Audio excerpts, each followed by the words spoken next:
Oh yeah, we in here. We got ourselves another epic episode, people. Another epic episode. This shit feel like WWE mixed with Adult Swim. Fire! What's up, y'all? It's that one dude, Durag Rico, aka the Savage Class Armor Corps Pilot, aka Crouching Tiger, Hidden Ghost of Tsushima, coming through with another epic episode of the Games for Life podcast. As a gamer who's been playing the game all his life, learning from games all his life, and applying these things that he's gotten from games all of his life, Games for Life just feels right. That's all I can say, man. First, we're about to start this off with an icebreaker. Shout out to the Sorrow. He was like, where's the icebreaker on the first episode? We're going to kick this off with the icebreaker, and it's most likely going to be the thumbnail and the title for the video. We're talking about games that blew up your fatty, aka that big PS3 that came out at launch with the titanium mixed with the black polish onyx, whatever that shit was called, and it had the disc drive where you slide the disc off up in there and it sucks the disc in. Pause.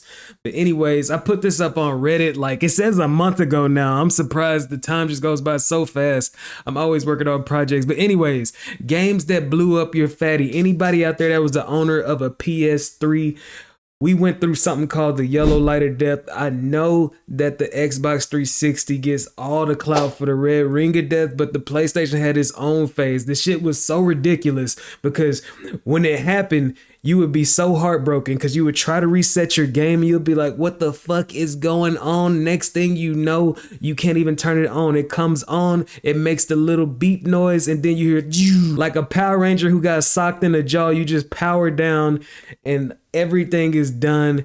Whatever games and stuff that you like done piled up over the last few years of having that PlayStation is gone. They say that it's because of like a temperature thing, like your PlayStation is not supposed to be at a certain temperature for a long time. And the PlayStation is like low key one of the strongest, like ambitious systems ever. We talking about like the way how everybody talking about they want to try and transition certain consoles to a PC. The PlayStation 3 was definitely on the way. We had that full browser, internet browser capability. If you knew the right sites and stuff to go to, you could download so much shit. It was a lot of piracy going on, and there was a lot of like whatever those games were doing, those games were pushing the PlayStation to the limit. Because like if I go through these comments, somebody said that Parappa the Rapper 2, shout out to We Connoisseur, he said that Parappa the Rapper 2 made his game like blow the fuck up. I'm like, that's a retro game. I don't know what that PlayStation 3 was doing under the hood. And then we even got like, of course we got big wide open world games, like shout out to Savage Soldier 77. He said that Red Dead Redemption put his PS3 out of commission. I can understand that. That's a big game, a lot of seamless stuff going on, a lot of different systems working together, like animals, weather, all that stuff. And then one that surprised me was I think his name Polak Bob, if I'm pronouncing it wrong. Hey, I don't know, man. I don't even know if he's gonna ever see this, but he said that a movie actually put his out of commission. Lethal Weapon on Blu-ray back in the 2000s. He said that I didn't know that a movie would do it, but yeah, like evidently sometimes that ambition could get the best of a system. I'm happy that they dialed it back with that PS3, with the big PS3. I got a super slim now because like I think I had a PS3, the fatty, then I got the slim, the disc drive went out on the slim, and now I got the super slim. The super slim is still in, it's still good. It actually got like the old school disc tray that you slide open and just place the disc off up in there. It ain't got that high tech disc suction mechanism that most systems have. It's crazy because the 5 got the disc suction back and the 4 got it too, but those are still going for me. So I'm hoping they're going to be all right. But to me, the game that blew out my fatty was my favorite online game ever. The game that I grew up with, it was MGO2. I was just playing it. Like I was playing it for absurd amounts of time. Anytime I beat a single player game, I'm right back at it. It was one of the best games ever. To me, shout out to anybody who's a fan of MGO2. I'm pretty sure some of my homies gonna be off up in the comments like, we know what the hell you're talking about, man. Like the reason why Like, we're gonna go ahead and go to the next topic. I try to keep the topics like, I don't know, I keep the topics like chained together. That way we could just get this shit transitioning smooth, and it'll keep me from looking at my dry erase board all the time. Oh, y'all can see it too. I got the dry erase board in view. But the next topic is I'm jealous of Fortnite. I'm jealous of Fortnite. I'm not jealous of Fortnite in a malicious way. I'm not like, it's a trash game, it's a bad game. Fortnite is actually a very solid game when you look at it. It got a skill set, it's got like style to it whenever you play it. If you got your skills and stuff right, if you've been practicing, that shit looks very sexy when you play. And sometimes it looks insane when you play, but hey, evidently it gets into a whole realm of understanding that I'm not quite up to par yet. Shout out to everybody who can build with the flick of a button. My little brother had got his skill back up. He got his skill up to that level where he was building and doing crazy stuff. But he sat out for a second and came back, and he said that it looked insane whenever he seen people doing all of that crazy building stuff. But yeah, like, I'm jealous of Fortnite because my favorite game, MGO2, the iteration that came with Metal Gear Solid Guns of the Patriots, it didn't last as long as Fortnite. It didn't get the mainstream appeal that Fortnite has. It didn't get all of the support from different brands while having all different types of DLC like Fortnite. Like, if we transition from my favorite game, I'm going to talk about that in a video one day. MGO appreciation coming someday. Count your days. Let's talk about why Fortnite is some type of GOAT. Every time I log in, like on a week-to-week basis, they showing off DLC, insane DLC. We talking about live action movie characters. We talking about anime. We talking about singers, rappers, shoes. Of course, we got the whole fiasco with anytime a trending dance gets popular, they'll make it into an emote. Your character is doing all types of pop culture dances from all different types of, like, from different places in the world. We not even like being like, I don't know, it's so inclusive with everything. Everything is like, what essentially they've done is take the appeal and novelty of action figures, and they've put it into a game. That is so crazy. They put it into digital form. If somebody out there got an account on Fortnite and it's got and they've been like collecting like all the characters ever since launch, that account is probably worth thousands. Like, we talking about, like, I seen, like, it was like a Junji Ito event. Like, that's like, I don't know, that's just like putting like it was a Junji Ito event where the balloons from like one of his stories was like floating in the sky. That's like something that I seen. This was like a while ago. And there's been other shit since. They got like live action concerts. I remember that the clout for Fortnite was so crazy that they had to like have a waiting list. It was a waiting list on Fortnite. Like, it was a club that you couldn't get into. That shit was fucking crazy, man. And it's like, even the biggest movies, like the biggest movies and stuff, decide to take and have Fortnite endorse them. Like, I don't know how it works. I don't know if Fortnite is like, hey, we'll put your stuff in our game, and then it's gonna boost up your it's gonna boost up your numbers or whatever the fuck is going on, or if like they come to Fortnite and be like, hey, can we put our stuff in your game? I don't know if it's going like that, but it would be crazy. I don't know. I don't even know where it stops. They the reason, like, I don't have nothing against Fortnite, but it has caused a lot of different other games to try and imitate. I don't like it when fighting games try to imitate Fortnite with the season passes and all that stuff. Tekken, it is not doing you any good. The season passes in Tekken are just milking the game. Like, you go through a whole battle pass up on Tekken. I mean, I'm gonna say a season pass. You go through a whole season pass in Tekken 8. You get a couple of contact lenses, you get some wigs, and you get some clothes for some characters that you don't even play with. It's not matching right. Y'all got to go back to the drawing board with that. Namco, y'all got to do something different, because Fortnite got it figured out. Fortnite is a nice over-the-shoulder third-person shooter. It got all different types of modes. It got all different types of creative modes that it's going for. Shout out to Minecraft. It's got creative, like, it got like stuff where people could just make stuff. and other people can play it. It's like this is a whole different realm. And then whenever you get stuff in Fortnite, you can deck your character out and all types of new stuff, new umbrellas, new parachutes. I'm gonna say new parachutes, new backpacks and stuff like that. All types of stuff. The emotes you could show off to like other people that you playing against. You can show them to the ops. You can show them off to your friends. It's all types of stuff, man. Fortnite is the GOAT for that. I'm not even a dedicated Fortnite player. I tried Fortnite for like 1 year. I was dedicated to it. Whatever that season pass was, where you got not John Wick, but the dude who was supposed to be inspired by John Wick. I got all the way to tier 100. I got that. I don't ever buy season passes. I always grind it out. If it's something that I want, I grind it out. I don't know, man. Spirit of a gamer, man. Not a purchaser. Spirit of a gamer, man. I'm going to play until I make my way.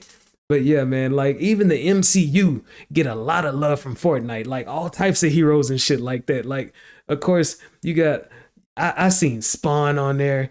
I seen the Batman. I just seen that. I guess since WrestleMania is coming up, I seen a Stone Cold Steve Austin skin. I could just keep going on and on and on about what Fortnite has, but I'm finna make a transition to the next topic, man, because of course Spider-Man has been on Fortnite. You probably done seen like Peter Parker and Venom and everything on there. I just got through dropping a video on the classic Spider-Man 2000 game that was on PS1. Shout out to everybody for tuning into that. It felt so good getting to come back to that game after like 20 something years. Of course, like as an adult now, I like enjoy games in a different way. So I'm looking at the intricacies, seeing all the types of like mechanics and stuff that worked out in that game. As a kid, I was just full of wonder and I was just full of curiosity. I didn't know what was going on the screen, but like as an adult, now I'm sitting back like, okay, they had stealth mechanics in this Spider-Man game. They made sure that the dialogue and all that stuff was like just Peter just interacting and just showing signs of what's going on in the world. Like all of the characters in the game was fitting the spirit of the TV show. The TV show provides such a foundation for that game that it's kind of like they had rehearsal and everything. They had such a good reference point. Like such a good reference with the TV show and the lore and everything coming from that, and like different voice actors coming from that show to hop in. Shout out to that game. And like that video is somewhere around here. If you go click on the Durag Rico YouTube somewhere, you'll catch that video. That's like my favorite Spider-Man game. Even after all these new ones, that's my favorite Spider-Man game. The unlockables, the replay value. Like shout out to Neversoft. Neversoft always had like cheats that made games like more interesting and fun. I'm not gonna say that they like make the game like insanely better, but they always had stuff that made stuff. I'm just saying the cheats made the games interesting. If you play Tony Hawk and you put in the cheats like infinite gravity and all that stuff, jumping all the way in the air and just keep flying up and doing tricks, it was crazy. When you put in cheat codes into this Spider-Man game and you unlock all the costumes, you play with like what is it called with the Spider-Man with the red mouth? I think it's called like, I forgot. Spiders, like I know you got Spider-Man 2099. What is the Spider-Man called like with the cosmic powers and the silver stuff? I don't know, man. I'm gonna put it up somewhere. It's so cool how Spider-Man gets so much love across different games. That 2000 game that I was just talking about, it was an adventure game. And then you had like the action RPGs with the Marvel Ultimate Alliances. And then of course we got Capcom, who came through with the fighting game version of Spider-Man, like the Maximum Spider. Love that move. The way how one for JJ with the like taunts and everything. But yeah, man, we're gonna use that to spin into the next topic. Shout out to Capcom. At the time of this recording, I want to say that Pragmata is about to release in about 30 minutes. That is crazy. Capcom coming with another one.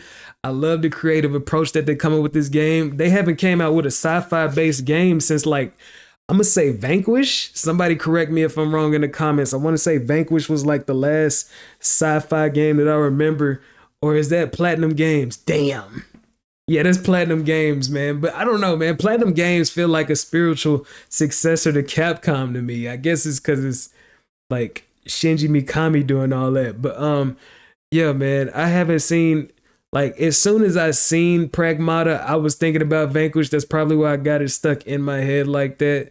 I'm keeping that in. Like this is like a podcast format, so it helps me out with my speaking skills and it keeps me confident and coherent and competent whenever it comes to talking about this shite. But yeah, like Pragmata, it looked interesting.